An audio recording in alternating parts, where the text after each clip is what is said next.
Nicolas Jeantet, c'est un juste. thème qui est très sensible pour vous, que vous connaissez bien en plus. Je tremble. Ouais. C'est terrible. 20 ans, ça a duré 20 ans, ce calvaire. 25 ans, ce calvaire. Alors, oui, il y a le problème de la légitime défense qu'il faut ouvrir le débat. Oui, il faut bien sûr ouvrir le débat du suivi, mais il y a aussi le débat de la prévention. Et je crois que là, le maître mot aujourd'hui, c'est la proximité. Il faut, peut-être que nous, d'ailleurs, les élus, on a une part à jouer dans ce rôle-là. Par exemple, dans le 15e, on a mis une adjointe, elle va être toute contente, je vais la citer, Clotilde Roire, qui est adjointe aux violences faites aux femmes et aux enfants. Et nous avons mis en place dans le 15e, avec le commissariat, c'est une première à Paris, un vrai service pour les violences faites aux femmes, avec 2 agents de police, mais une psychologue et une assistante sociale. Qu'est-ce qu'elle fait concrètement, cette femme que vous avez missionnée?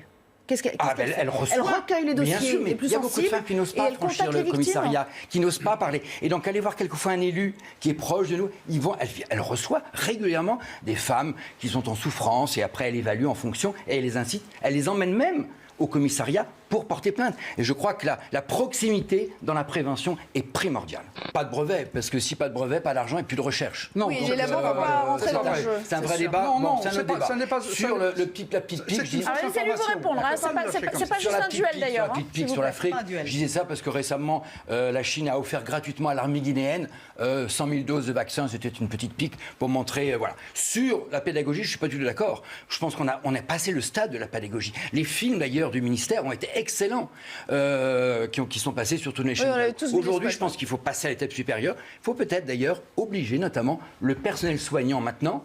On a parlé des EHPAD, mais même du personnel soignant maintenant, l'obliger aujourd'hui pour montrer l'exemple dans les hôpitaux à être vacciné. S'il vous plaît. Et puis, vaccinons. Voilà, la pédagogie, on a déjà peu passé ça. Il faut passer à l'étape supérieure. Allez, Constance Legris, il faut aller un petit peu plus loin maintenant. Il y a ce problème, parce que en 2014, j'ai créé le premier collectif qui s'occupait des mineurs étrangers isolés.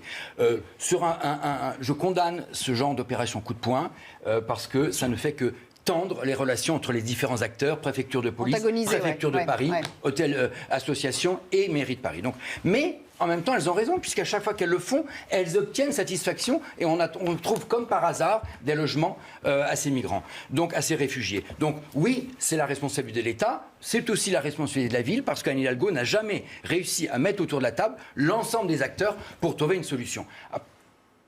Non, mais non, j'avais plein de choses à dire. Après, effectivement, je vous rejoins. Il faut à la fois être humaniste, il faut traiter ces dossiers très rapidement et il faut en même temps agir avec fermeté.